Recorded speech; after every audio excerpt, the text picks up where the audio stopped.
सर्वांगे हरिचंदनं सुललितं कंठे च मुक्तावली गोपस्त्रे परिवेशितो विजयते गोपालचूडामणि अमोलकमोलकन्ते नीलवस्त्रां सुकेशे शतधरो समवक्तां भञ्जनन्ति मनुज्ञं तर्जोतोक्तादामदित्तां किशोरी ब्रजोपतिष्ठो कान्तामराधिकामश्रयभय आनन्दलीलामय विग्रहाय हेमावलिवच्छविसुन्दराय तस्मै महाप्रेमरसप्रदाय चैतन्यचन्द्राय नमो नमस्ते निरारब्धमिदं सर्वं प्रेमानन्दात्मदीक्षितं येन तं वन्दे नित्यानन्दं जगद्गुरुं वन्दे सर्वदेवानां गौरवरूपिणे प्रेमवदान विग्रहं वन्दे निताय चैतन्यसुन्दरं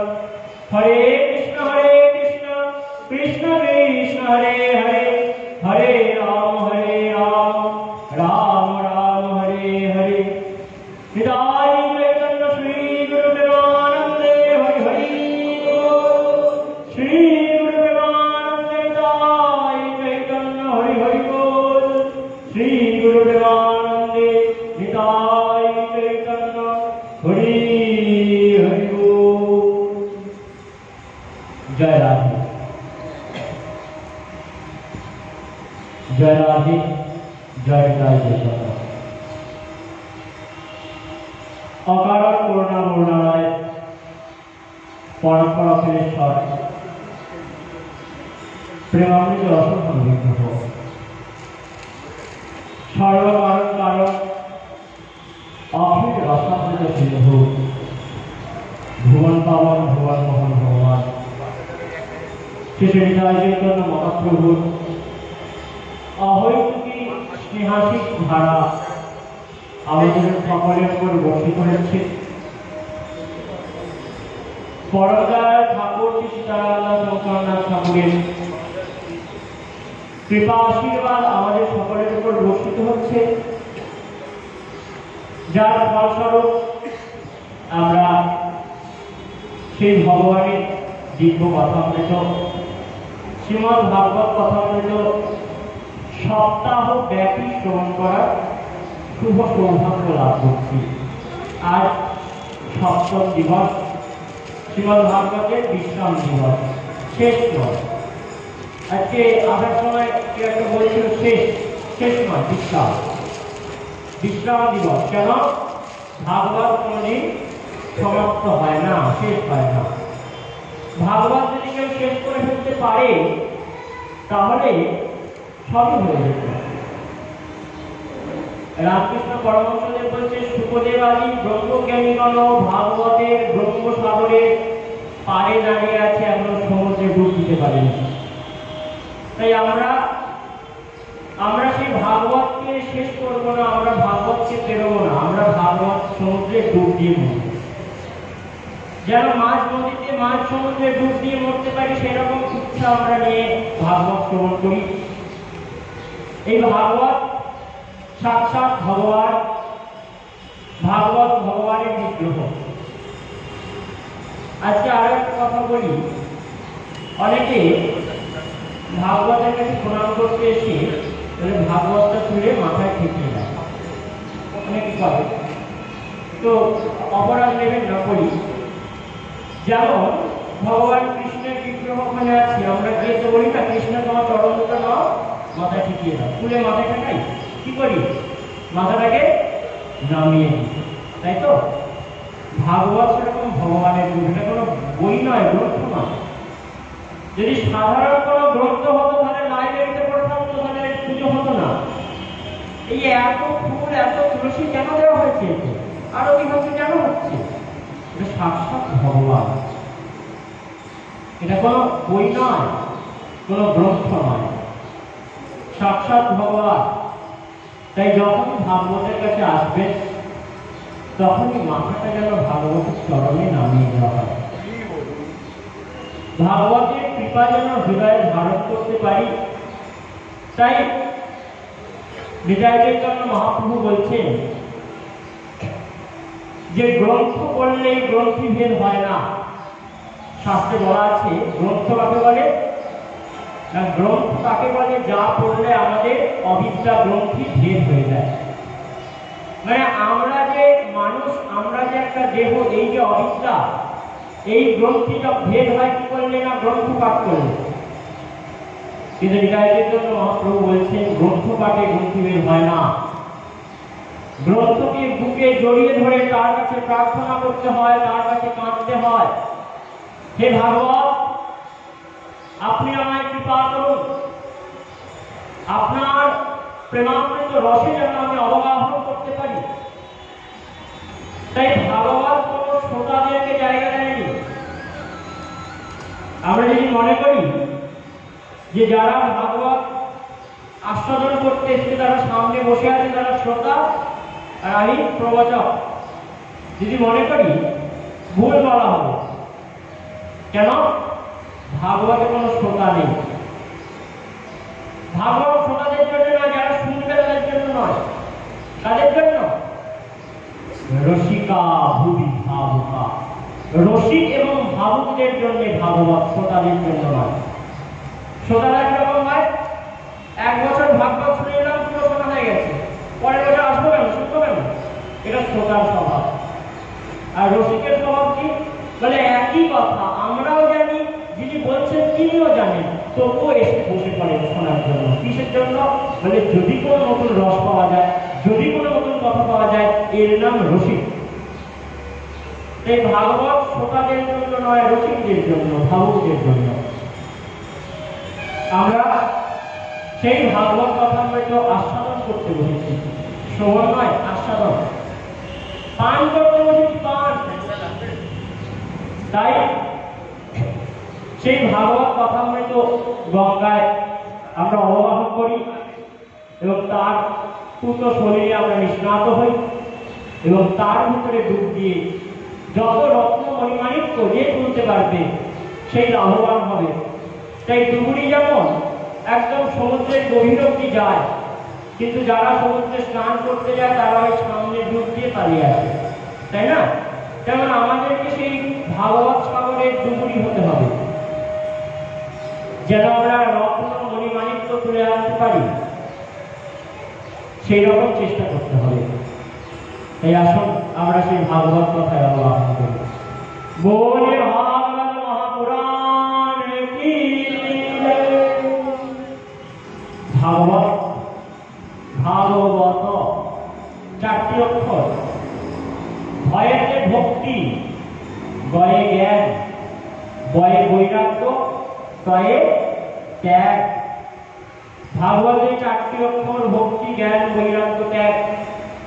যে ভাগবত শোনে তার জীবনে আস্তে আস্তে এগুলি আসে। তাই আমরা আলোচনা প্রসঙ্গে অগ্রসর হচ্ছিলাম। ভগবান শ্রী কৃষ্ণচন্দ্র দিব্য লীলা ঘটাচ্ছেন বৃন্দাবন মাঝে। যেসব লীলা নাই বৈকুণ্ঠ মজার, সেই লীলা করিব মোর চমৎকার। ভগবান কেন পৃথিবীতে এলেন? এমনি এমনি আসেন নাই। তিনি কি কংস মারতে এলেন? তিনি কি শিশুপাল দন্তবক্ষ মারতে এলেন? না তিনি শুধুমাত্র ওই নরিমা চুরি করতে এলেন, বস্ত্রহরণ করতে এলেন? বলছেন না, এগুলোর জন্য আসেন। কারণ নিত্য লোকে গোলকে সেখানেও রাস হয়, সেখানেও ননিমাখন চুরি করেন, সেখানেও কংস আদি নিধন করেন, সব লীলা হয়। তাহলে পৃথিবীতে এসে সেই লীলাগুলি করার কি দরকার ছিল? বলছে গোলকে একটা জিনিস নেই যেটা এখানে আছে। সেটা কি না, গোলকে রাস হয়, কিন্তু রাস বাজারিতে কৃষ্ণ কোনো গোপীকে ছেড়ে চলে যায় না, আর গোপীরা কৃষ্ণ বিরহে কাঁদে না। গোলকে মা যশোদা আছেন, কৃষ্ণ আছেন, কানাই আছেন, কিন্তু যশোদা কানাইকে খাওয়ায়, কিন্তু কানাই কানাই বলে কোনোদিন কাঁদে না। গোলকে সখারা আছেন, কিন্তু কোনোদিন কোথায় আমার কানাই বলে শ্রীরাম সখা পটেতে আঁকা, পটেতে আঁকা শ্যামের মূর্তি বুকে, সেরকম করে কোনোদিন সখারা কাঁদে না কৃষ্ণের জন্য। কেন? কৃষ্ণ সবসময় তার কাছে থাকে। গোলকধামে। তাই সেই বিরহ রসের আস্বাদন ঘটানোর জন্য যে কারো জন্য যদি কাঁদা যায় প্রেমের ফলে, সেই কান্নার পর যখন তাকে পাওয়া যায় সামনে, সেই দুঃখের পর অনেক দিন ধরে তাকে পাইনি, সামনে দেখতে পাইনি তাকে, তারপর যখন তার সঙ্গে মিলন হয়, তার যে মাধুর্য সেটা অনেক করে বর্ধিত হয়। তাই যেসব লীলা নাই বৈকুণ্ঠ মাঝার, বৈকুণ্ঠাতে নাহি যে রসের প্রচার, সেই লীলা করিব আমি মোর চমৎকার। ভগবান সেই বিরহ রসের আস্বাদনের জন্য বৃন্দাবন ধামে অবতীর্ণ হলেন। আমরা গত দিবস শ্রবণ করছিলাম, তিনি রাস করেছেন, তিনি আরো অনেক লীলা করলেন, পরিষ্ঠাসুর আদি বধ করলেন, শ্যামকুণ্ড রাধাকুণ্ড আদি তৈরি হল, কেশী আদি দৈত্যকে বধ করলেন। আমরা যুগল গীত পর্যন্ত শ্রবণ করেছিলাম। এরপর কংস রাজা দেখতে পেলেন, মনে মনে ভাবলে অসুরদেরকে কাঠি কিছু হচ্ছে না। তাই তিনি নিজের মন্ত্রী চাণুরের সঙ্গে মন্ত্রণা করতে বসলেন, মুষ্টিক আর চাণুর। তারা মন্ত্রণা করে ঠিক করলেন ওই কৃষ্ণকে ডেকে পাঠানো হোক। নারদ এসে কংসকে বললেন, ওই কৃষ্ণ আর কেউ নয়, ওই কৃষ্ণ তোমার বোন বসুদেবের ছেলে। যখন শুনেছেন যে বসুদেবের, তোমার বোন দেবকী এবং তার জামাই বসুদেবের ছেলে, যখন শুনেছে বসুদেব আর দেবকীর অষ্টম গর্ভের সন্তান, সঙ্গে সঙ্গে ক্রুদ্ধ হয়েছে। চারণ করলেন, ওদেরকে মথুরায় ঘুরতে আসতে বলো, সেই ছলে ওদেরকে বধ করা হবে। কংস বললেন, এমনি এমনি ওরা আসবে না, জানে আমি দুষ্ট, নন্দ ছাড়বে না। তাই কোনো ভালো লোককে পাঠাতে হবে, ভক্তকে পাঠাতে হবে। কে সেই ভক্ত? অক্রূর মহারাজ। অক্রূর মহারাজকে ডাক পাঠালেন কংস মামা, বললেন, যাও কৃষ্ণ বলরামকে নিয়ে এসো। অক্রূর মহারাজের মনে বেশ আনন্দ ধরেছে। দেখো, আমি পাপীদের কাছে থাকি, পাপীদের সঙ্গ করি, কিন্তু কোনো সাধনা করি না। পাপী সঙ্গে যেরকম ফল দেখো, কৃষ্ণ দর্শন আমার ভাগ্যে জুটছে। কংসের মতো পাপীর সঙ্গ করি, তাতে আমি কৃষ্ণ দর্শন করতে পারছি। এইরকম পাপীর সঙ্গ আমি জন্ম জন্ম চাই।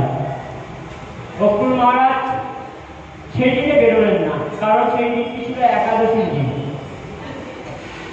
একাদশীর দিন গুরুগৃহ আর হরিকীর্তন ভাগবত কথা ছাড়া গৃহ থেকে অন্য কোথাও যাওয়া উচিত নয়, যাতায়াত করা উচিত নয়। ভাবতেন একাদশীর দিন কোথাও দূরে যাব, বলছে ভাগবত পাঠের আসর, হরিকীর্তন আর গুরুগৃহ, এখানে ছাড়া একাদশীর দিন অন্য কোথাও যেতে নেই। তাই অক্রূর মহারাজ সেদিন গেলেন না।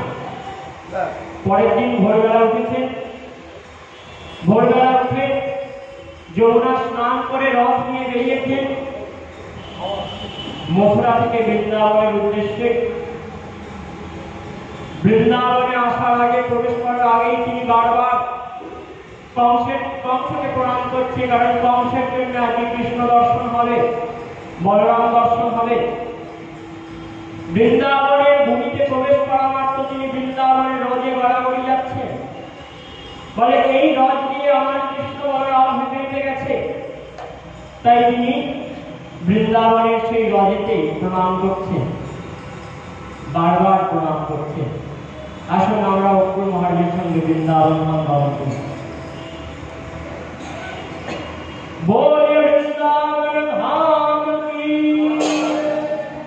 ओ राधा रानी महारानी कृपा करो ना, कृपा करे वृंदावने निये चलो ना।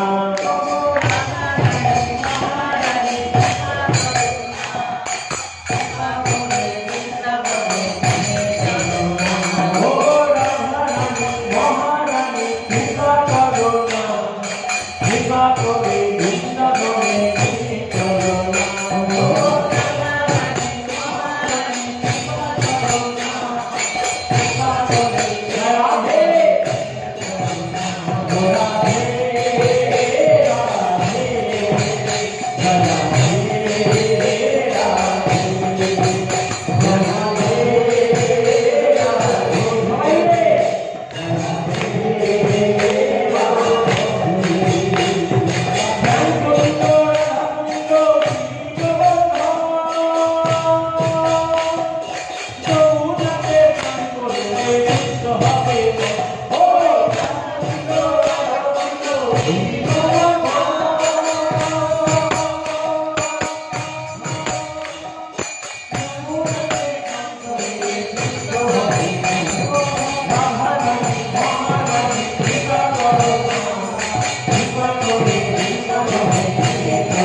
কৃষ্ণ নাম গাইতে গাইতে এসেছে, এসে দেখতে পাচ্ছেন আমার কৃষ্ণ কোথায় খুঁজছেন। এমন সময় দুই ভাই গলা জড়াজড়ি করে বনের মধ্যে দিয়ে হেঁটে হেঁটে আসছেন। অক্রুর মহারাজ বললেন, তোমরা কি কৃষ্ণের ঘর জানো? বললেন, আপনি কে? বলে, আমি তার অধম দাস অক্রুর। তোমরা কি কৃষ্ণের ঘর জানো, বলরামের ঘর জানো? বলে, মামা তুমি যে কৃষ্ণ বলরামকে খুঁজছো, আমরা দুজন তোমার কাছে এসেছি। বৃন্দাবন ধাম সেই ধাম যেখানে গিয়ে কাউকে খুঁজতে হয় না, যেখানে গেলে কৃপা খুঁজতে হয় না, কৃপা এমনি হয়, সেই ধাম বৃন্দাবন ধাম। তাই কৃষ্ণ বলরাম অক্রুরকে নিয়ে নন্দবাবার কাছে গেলেন। অক্রুর সেই দিন কিছু বললেন না, নন্দবাবাকে ডেকে সমস্ত কথা বললেন, কংস ডেকে পাঠিয়েছে, যেতেই হবে। নন্দ বাবা মা যশোদা খুব কাঁদছেন, সখীগণ গোপীগণ সবাই কাঁদছেন।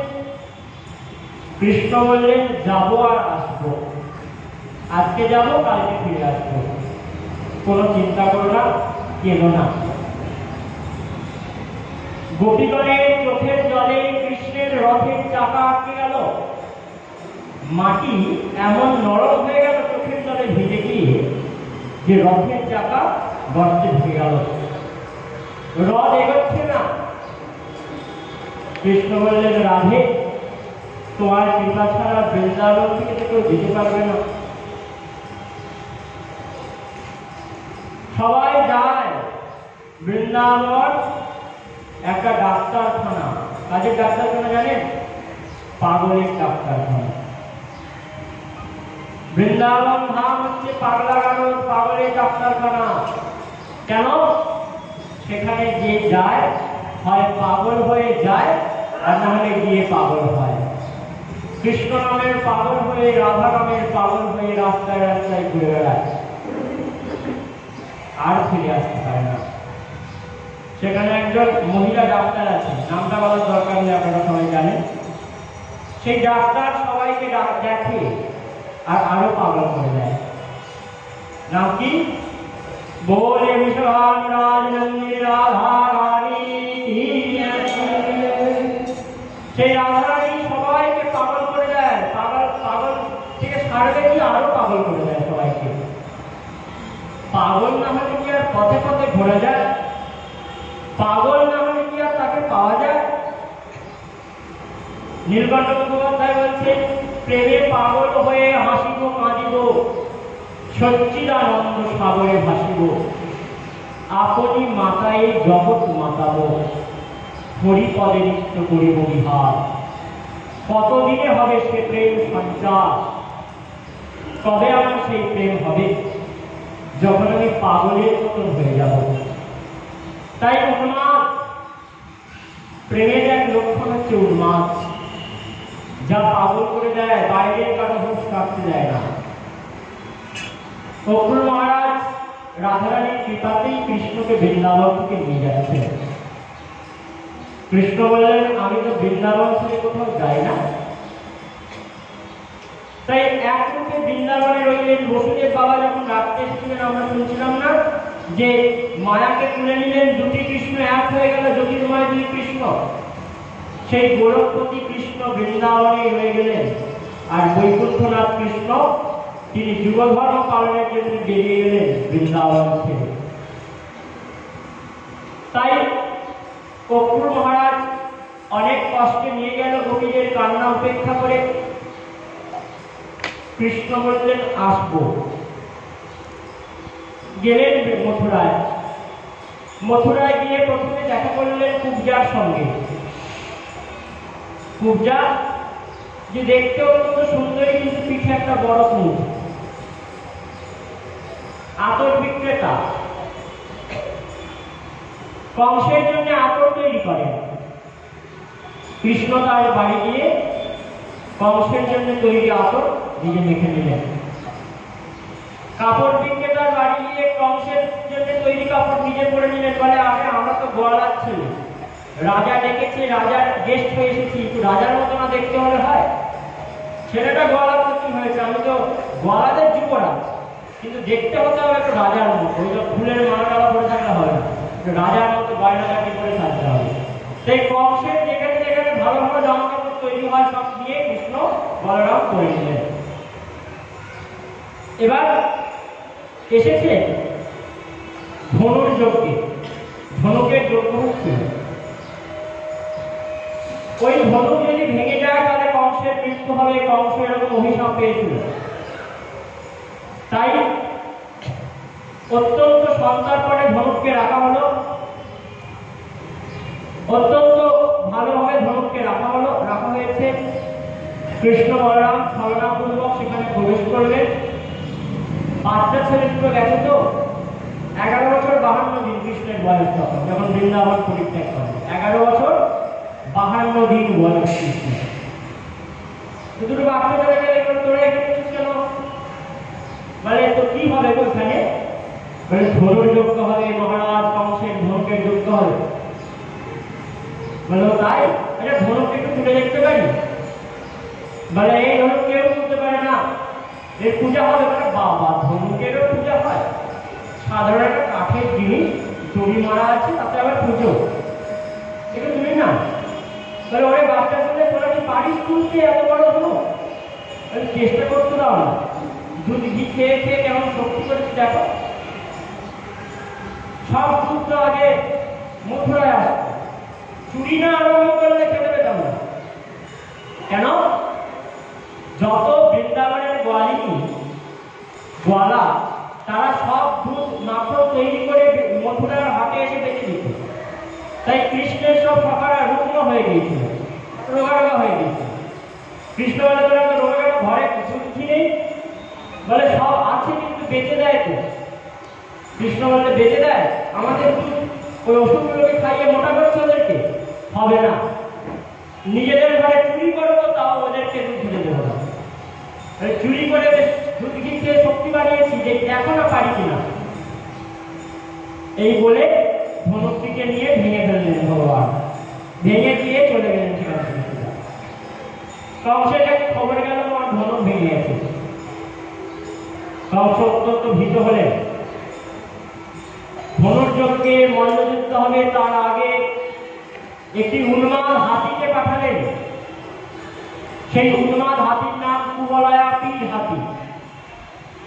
সেই কুবলয়াপীর বলরাম আর কৃষ্ণকে পায়ে দোলে মারতে আসছেন। দুই ভাই কি করলেন? বলে আয় দাদা, একে একটু আনন্দ দিই। মানে দাঁতগুলো বাইরে বেরিয়ে আছে, বড় বড়, এরকম বড় বড় ভালো লাগে না, মুখের ভেতর দাঁত ভালো, বাইরে বড় বড় ভালো লাগে। দুই ভাই দুটো দাঁতকে ভেঙে নিলেন। উন্মাদ হাতি শান্ত হয়ে গেল। সেই হাতির পিঠে চড়ে কৃষ্ণ বলরাম এলেন কংসের সভায়। কংস তো দেখে অবাক। কংস নিজের সমস্ত সেনাবাহিনীকে লাগিয়ে দিলেন মল্লযুদ্ধের জন্য। কৃষ্ণ সবাইকে বধ করলেন, একে একে সবাইকে বধ করলেন। অন্তিমে চানুর মুষ্টিক এসেছে, কৃষ্ণ বলরাম দুজনে মিলে লড়াই করছে, তাদেরকেও বধ করলেন। কংস মামার সঙ্গে কৃষ্ণের যুদ্ধ আরম্ভ হল। কৃষ্ণ কংস মামাকে পরমপদ দান করলেন, উদ্ধার করলেন। কালকে একজন প্রশ্ন করছিলেন, রাস্তা দিয়ে যাচ্ছিলাম তখন একজন প্রশ্ন করছিলেন, যেটা কংস তো কিছুই করে, পাপি ছিল, তাহলে তাকে ভগবান কেন পরমপদ দিল? কংস কিছু করেনি তাই না? বলে আমরাও তো কংস, কলিযুগের জন্য আমরাও তো কংস, আমরা ভগবানকে পাচ্ছি না কেন? বলে কংস কিছু করেনি তা না, কংস কৃষ্ণকে মারার জন্য কৃষ্ণ কথা চিন্তা করত। সব সময় তার চিন্তায় থাকতো কৃষ্ণকে কিভাবে মারব। এই যে মারার কথা চিন্তা করতে করতে কৃষ্ণ কথা চিন্তা হতো। আমরা কংস বটে, কিন্তু আমাদের সেই চিন্তাটা হয় না, তাই না? আমরা পাপ করি বটে, কিন্তু কৃষ্ণ চিন্তা হয় না যে কৃষ্ণকে মারবো, এই ছলে কৃষ্ণ চিন্তা, সেটা আসে না। তাই কংসের উদ্ধার করলেন ভগবান কৃষ্ণ এবং নিজের মা বাবা বসুদেব আর দেবকীকে কারাগার থেকে ছাড়িয়ে আনলেন। কৃষ্ণ হলেন বসুদেব নন্দন, তাই তার নাম হয়ে গেল বাসুদেব। বলে বাসুদেব ভগবান কি, বাসুদেব ভগবান। এমন সময় বলাই দাদা বলে বৃন্দাবনে চল। বলে দাদা, কংসকে মেরেছি, কংসের 70টা বাকি আছে।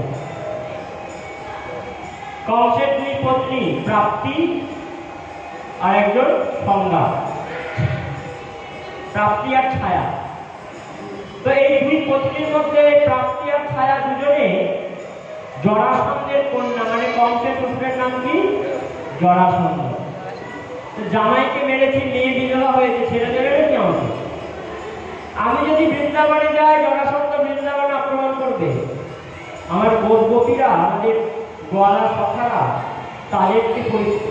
তাদেরকে কষ্ট দেবে, তাই একটা কাজ করি, এখানেই রয়ে যায়। আমাকে শাস্তি দিক ঠিক আছে, কিন্তু আমার বৃন্দাবনের উপর কোনো অত্যাচার আমি সহ্য করতে পারবো না। তাই কৃষ্ণ রয়ে গেলেন, নিজের সিংহাসনে বসলেন না। কংসের বাবা তাকে কংস বন্দী করে রেখেছিলেন সেই উগ্রসেনকে, সেই উগ্রসেনকে তিনি সিংহাসনে বসালেন, রাজা করে দিলেন। বসুদেবা দেবকী ঠিক করলেন ছেলের উপনয়ন দিয়ে ছেলেকে গুরুগৃহে পাঠাবো। কৃষ্ণকে আর বলরামকে গুরুগৃহে পাঠানো হলো। সন্দীপনী মুনির কাছে গেলেন কৃষ্ণ বলরাম শিক্ষা গ্রহণের জন্য। 64 দিনে 64টি তন্ত্র, 64 দিনে 64টা বিদ্যায় 64টি বিষয়ে তীর্থ পেয়ে গেলেন কৃষ্ণচন্দ্র। তীর্থ মানে এমএ পাস। এখনকার দিনে যা এমএ, তখনকার দিনে তা ছিল তীর্থ।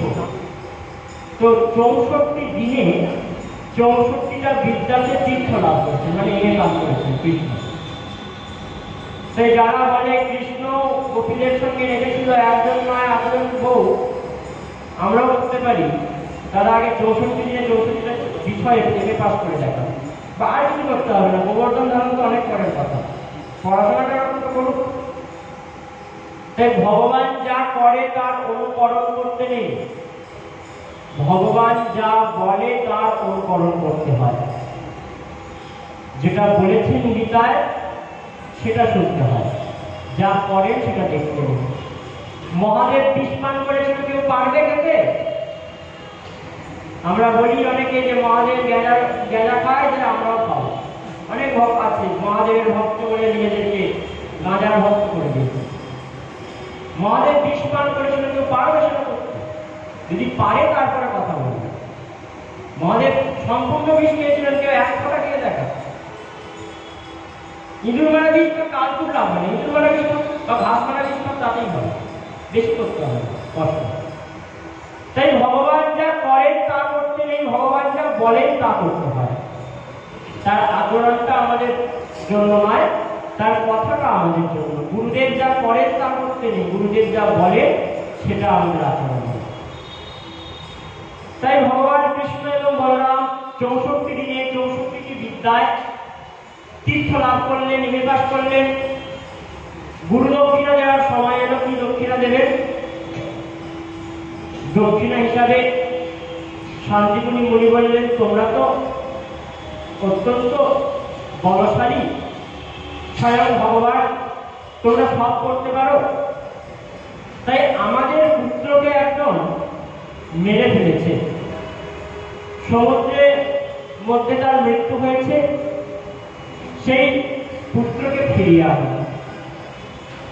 কৃষ্ণ বলরাম জলাশয় গভীরে গমন করলেন, শঙ্খচূড় নামে এক দৈত্যকে বধ করলেন, শঙ্খাসুর নামে এক দৈত্যকে বধ করলেন, এবং তাকে নিজ হাতে শঙ্খরূপে ধারণ করলেন ভগবানের পাঞ্চজন্য শঙ্খ। পাঞ্চজন্যাসুরকে বধ করে পাঞ্চজন্য শঙ্খরূপে ভগবান ধারণ করলেন। পাঞ্চজন্যাসুর বলল, আমার কাছে নেই, আমি তাকে খেয়ে ফেলেছি, তাই এখন যমরাজের কাছে তোমার গুরুর ছেলে, গুরুপুত্র। কৃষ্ণ বলরাম যমরাজের কাছে গেলেন। যমরাজ কৃষ্ণ বলরামকে অভ্যর্থনা জানালেন যে যার দ্বারে আমরা সবাই যাই তিনি আজকে আমাদের দ্বারে এসেছেন। তাই সবাই মিলে কৃষ্ণ এবং বলরামকে অত্যন্ত অভ্যর্থনা জানালেন, পূজা করলেন। গুরুপুত্রকে সঙ্গে নিয়ে ফিরে এলেন কৃষ্ণ এবং বলরাম, গুরু দক্ষিণা দিলেন। কৃষ্ণ পড়াশোনা শেষ করে ফিরে এসছেন মথুরায়। যখন পড়তে গেলেন কৃষ্ণচন্দ্র, সেই সময় উদ্ধব মহারাজকে পাঠিয়েছিলেন বৃন্দাবনে, যে উদ্ধব, তোমাকে তো দেখছে আমার মতন, তাই তুমি আমার হয়ে বৃন্দাবনে যাও এবং আমার নন্দ বাবা, যশোদা মা, গোপীগণের খবর নিয়ে এসো। উদ্ধবকে না, উদ্ধব হচ্ছেন সমস্ত যদুবংশের বৃষ্ণিনাম প্রবর মন্ত্রী, বৃষ্ণিনাম প্রবর মন্ত্রী কৃষ্ণস্য দ্বৈত সখা।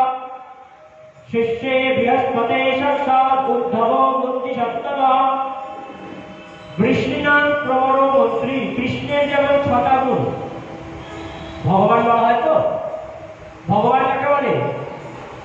যেমন যার বল আছে তাকে বলা হয় বলবান, যার বুদ্ধি আছে সে বুদ্ধিমান, যার শক্তি আছে সে শক্তিমান, যার বিদ্যা আছে সে বিদ্যাবান। ঠিক সেরকম যার কাছে ভব আছে তাকে বলা হয় ভগবান। ভব কাকে বলে? ঐশ্বর্যশ্চ সমগ্রশ্চ বীর্যশ্চ যশস্য জ্ঞান বৈরাগ্যশ্চৈব সন্ন্যাস ভব ইতি স্মৃত। ঐশ্বর্য, বীর্য, যশস্বী, জ্ঞান, বৈরাগ্য, এই 6টি জিনিস যার কাছে আছে সম্পূর্ণ পরিমাণে, তিনি হচ্ছেন ভব। এই ভব বস্তু যার কাছে থাকে তাকে বলা হয় ভগবান। কৃষ্ণের যেমন এই 6টা গুণ, তেমন উদ্ধবের কাছে 6টা গুণ আছে। কি কি? বৃষ্ণিনা, প্রথমে তিনি বৃষ্ণি বংশীয়, দ্বিতীয় হচ্ছে প্রবর, বৃষ্ণিদের মধ্যে শ্রেষ্ঠ, তৃতীয় মন্ত্রী, কৃষ্ণস্য দৈত সখা, কৃষ্ণের সখা, শিষ্যে বৃহস্পতে সাক্ষাৎ, বৃহস্পতির সাক্ষাৎ শিষ্য, উদ্ধব বুদ্ধি সপ্তম, উদ্ধব বুদ্ধি উত্তম। তাই উদ্ধবের 6 গুণ। সেই উদ্ধবকে ভগবান বললেন তুমি বৃন্দাবনে যাও, গোপীদেরকে সান্ত্বনা দিয়ে এসো, আমার জন্য তো কাঁদে। আরে প্রভু, তোমার মতো ভগবানকে পেয়ে কাঁদে? ওরা তো জানে না, ওরা বোকা, ওরা খুব সাধারণ, ওরা খুব পড়াশোনা জানে না। আমাকে দেখো, আমি বৃহস্পতির কাছ থেকে পড়াশোনা শিখে এসেছি। তুমি তো পরব্রহ্ম সনাতন চিন্ময় তত্ত্ব, তুমি তো সর্বব্যাপক। তাই তুমি কোনো জায়গা থেকে চলে গেছো, এটা হতে পারে? তুমি সব জায়গায় আপনারা ওদের কাঁদার কি আছে? প্রভু, তুমি আমাকে 3 দিন সময় দাও, আমি ওদেরকে ব্রহ্মজ্ঞানী করে দিয়েছি। কৃষ্ণ বললেন পারো তো, যাও, ভালোই কথা, যাও। উদ্ধব আসছেন বৃন্দাবনে, বৃন্দাবনের লতা পাতা কাঁটা গাছ আদি তারাও বলছে उद्धव ये प्रेम की बात है उद्धव, बंदगी तेरी बस की नहीं है, यहाँ हृदय की होता है सौदा, आशिकी इतनी सस्ती नहीं है। उद्धव, এটা প্রেমের কথা, এটা প্রেমের দোকান, এখানে বাধা দেওয়া তোমার বশের নয়, তুমি পারো না, তোমার সামর্থ্য নেই। এখানে হৃদয়ের সওদা হয়, সমস্ত বাজারে বস্তু কেনা হয়, কিন্তু বৃন্দাবনের বাজারে হৃদয় কেনা হয়। কেনেন কে? ভগবান কৃষ্ণচন্দ্র। দেন কে? যদি অধম ভক্তজনেরা দেয়। তাই এখানে হৃদয় কেনা বেচা হয়। কৃষ্ণের হৃদয় ভক্ত নেয়, ভক্তের হৃদয় কৃষ্ণ নেয়। তাই ফিরে যাও উদ্ধব। উদ্ধব নিজের ব্রহ্মজ্ঞানের অহংকারে পরিপূর্ণ, তাই প্রবেশ করলেন বৃন্দাবন ধামে। প্রথমে গেলেন নন্দবাবার কাছে। নন্দবাবার কাছে গিয়ে দেখেন না যশোদা মা কেঁদে কেঁদে চোখ দুটো অন্ধ করে ফেলেছে, 2 চোখ অন্ধ হয়ে গেছে মায়ের। মা তাও মণিমাখন তৈরি করতে ছাড়ে না, প্রত্যেক দিন মাখন তুলে মাখন বানায়। কেন? মা, কানাই তো নেই, কার জন্য বানাও? বলে ওই আমার কানাইকে আমাকে বলে গেছে কোনো না কোনো দিন সে আসবে, সে যদি আসবে চলে আসে, আর এসে যদি দেখে বাসি মাখন পড়ে আছে তাকে ভালো লাগে। তাই মা প্রত্যেক দিন মাখন বানায়, প্রত্যেক দিন মাখন করে, যে আজকে নিশ্চয়ই কানাই আসবে। নিজে আহার পর্যন্ত করেন না, কৃষ্ণ বিরহে সবসময় করেন। গোপীগণের একই দশা। মাকে কাঁদতে দেখে, বাবাকে কাঁদতে দেখে উদ্ধব বলে উঠল, আচ্ছা বাবা, একটা কথা বলো, কৃষ্ণ তো ভগবান, তোমরা কি জানো না? ভগবানের কাছে ভগবান কি কোথাও যায় না? ভগবান কোথাও আসে? কিন্তু সর্বব্যাপক, সব জায়গায় থাকে। নন্দ মহারাজ হেসে ফেললেন, উদ্ধব, তুই তো দুদিনের ছোকরা উদ্ধব, তুই কি জানবি কৃষ্ণ ভগবান? আমি ওকে ল্যান্টো বয়স থেকে দেখছি, যেদিন ওর বাবা বসুদেব ওকে এনে আমার কাছে দিয়েছিল সেদিন থেকে জানি ও ভগবান। আমি জানি বৃন্দাবনবাসী জানে কৃষ্ণ ভগবান, কিন্তু মানে না। আমরা জানি কৃষ্ণ ভগবান, কিন্তু আমরা মানি না। ও আমাদের নিজেদের জল। তাই নিজেদের জল যদি কাউকে ছেড়ে যায় কাঁদতেই হয়। উদ্ধব মহারাজের জ্ঞান ঠিক করে গেলেন। কেন? যারা জানে ভগবান তাও কাঁদে, তাদেরকে কি বলবে? উদ্ধব মহারাজ চুপ করে গেছেন, কিছু বলতে পারছেন না। উদ্ধব নন্দ বাবাকে প্রণাম করে, যশোদাকে প্রণাম করে তাদের চরণ জল মাথায় নিয়ে গোপীদের কাছে আসছেন। উদ্ধবের কাছে নন্দের কাছে যেতেই তার দম শেষ, এবার গোপীদের কাছে আসছেন। দশা কি হয়? গোপীরা যমুনাপুরীতে বসে বসে ক্রন্দন করছেন।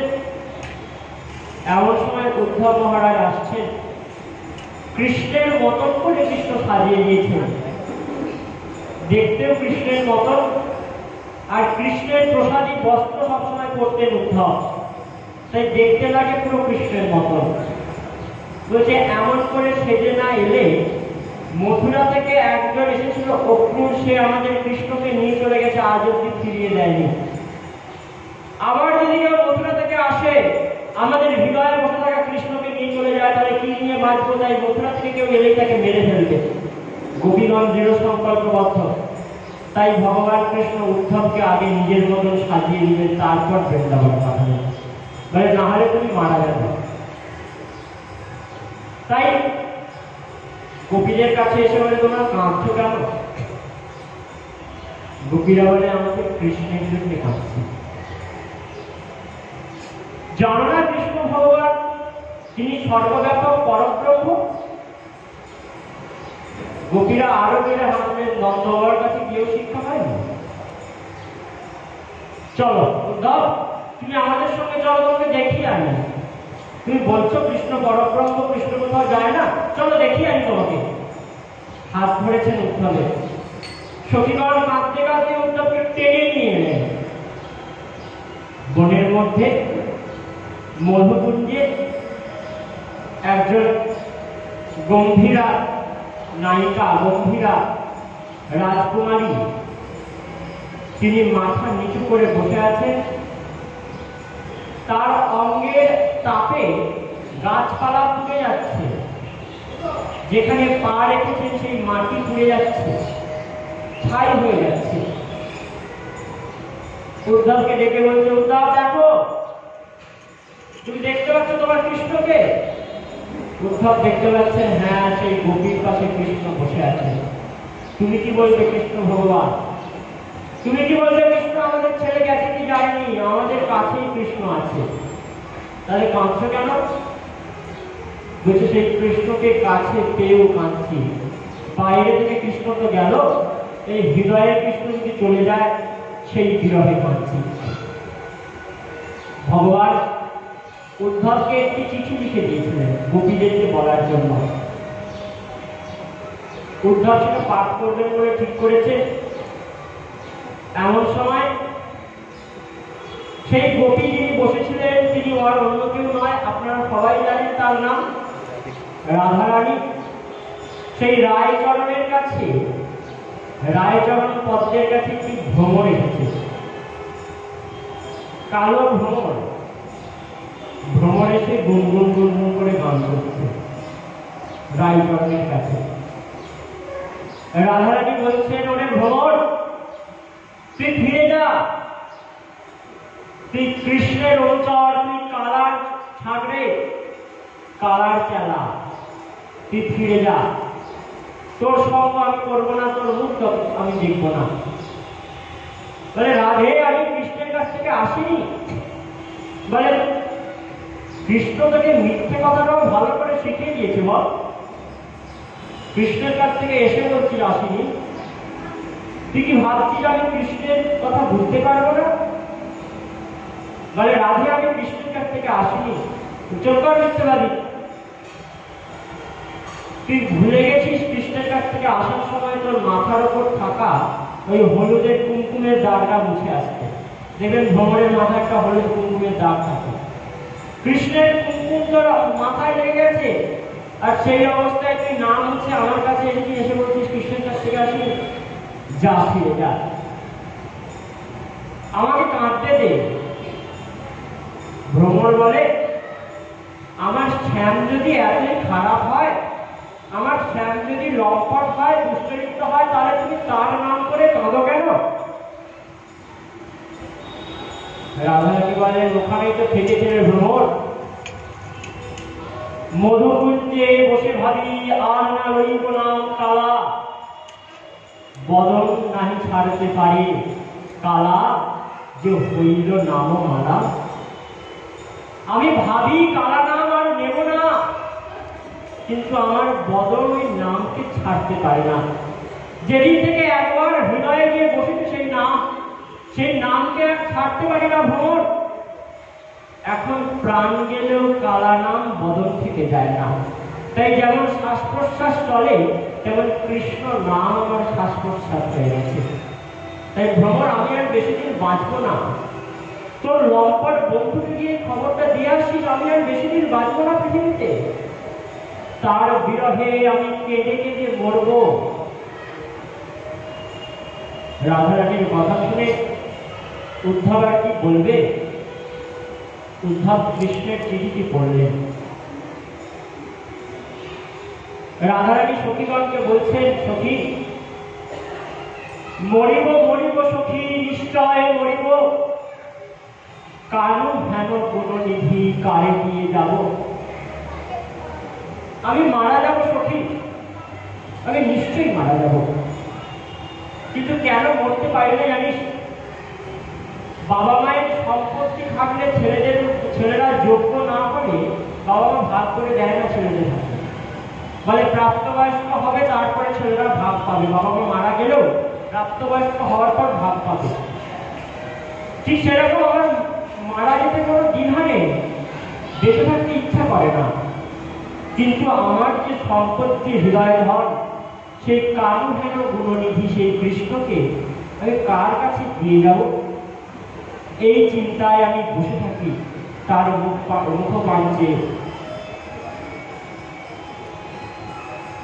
মরিব মরিব সখী, নিশ্চয় মরিব, কারুহেন গুণনিধি কারে দিয়ে যাব?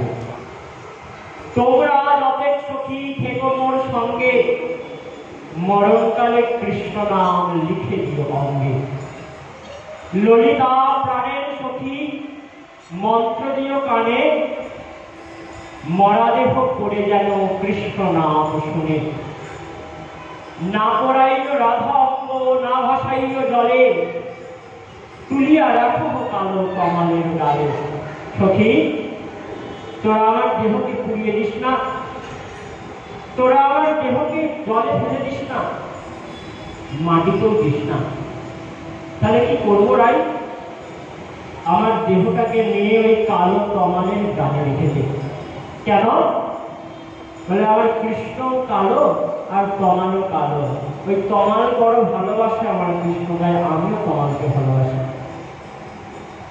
রায়, তোর দেহ যদি ফাঁকা জায়গায় পড়ে থাকে, তাহলে তো কাক, চিল, শকুন এরা ছিঁড়ে ছিঁড়ে খাবে, তোরে খাক না। তাহলে তোর দেহটা রেখে লাভ কি? বলে আমি কাক, চিল, শকুনকে বলে দেবো, কাক आ सावधान खाइयो, मेरे चुन चुन खाइयो मांस, ये तो नैना ना खाइयो, इनमें काढ़ा मिलन के आश। আমার সব দেহ খেয়ে নাও কাক, দুটো চোখ রেখে দিও। কারবারে কেন রাখবো? বলে আমার কানাই বলেছে একদিন না একদিন আসবে, তাই যদি কোনোদিন আসে, আমার এই মরা দেহ, আমার এই চোখ দুটো কৃষ্ণ দর্শন করে আবার বাঁচলেও বাঁচতে পারে। এই দুই চোখ দিয়ে আবার কৃষ্ণ দেখতে পারি। তাই হে কাক, তোমার কাছে অনুরোধ, তুমি আমার সব দেহ খাও, কিন্তু চোখ দুটো বাঁচিয়ে দিও। রাধারানী এমন করে কাঁদে। উদ্ধব মহারাজ কিছু বলতে পারেন না। 3 দিনে ব্রহ্মজ্ঞানী করবে বলে এসেছিল যে উদ্ধব, 6 মাস কেটে গেল, উদ্ধব মহারাজ বৃন্দাবন ছেড়ে যেতে পারলেন না। 6 মাস পর গোপীদের চরণ ধুলিকে বন্দনা করে, নন্দ মহারাজের চরণ বন্দনা করে উদ্ধব মথুরায় ফিরছেন। বন্দে নন্দ ব্রজস্ত্রীণাম পাদরেণুম অধিষ্ণাস যাসং হরি কথোদিতম পুনতি ভুবনত্রয়। সেই বৃন্দাবন ধামে সেই নন্দ বাবা এবং সেই গোপীগণের চরণ ধুলির আমি বন্দনা করি। চরণের নয়, তাদের চরণ ধুলির বন্দনা করি। কেন? যাসং হরি